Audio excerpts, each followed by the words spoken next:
dream come true. Anak ni Don Zulueta, nakilala ang Stranger Things star na si Noah Schnapp sa New York.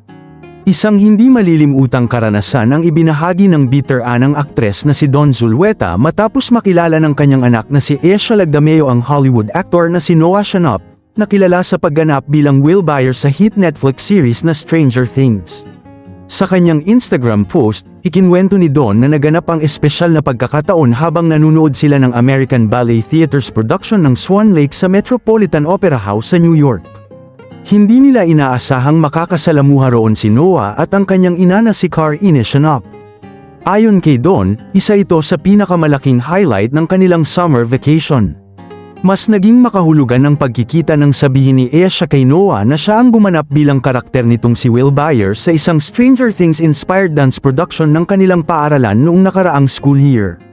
Ipinakita rin ni Aisha sa Hollywood actor at sa ina nito ang video ng kanyang performance.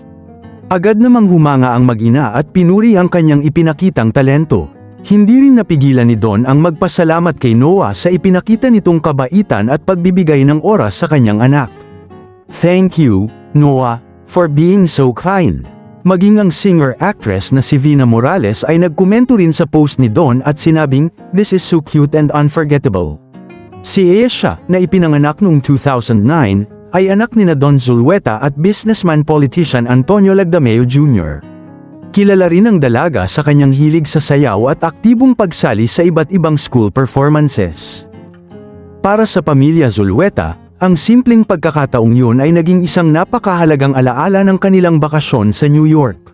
Samantala, para naman sa maraming tagahanga, muling ipinakita ng kwento kung paanong ang kababang loob at kabaitan ng isang Hollywood star ay maaaring lumikha ng isang hindi malilimutang karanasan para sa isang batang tagahanga.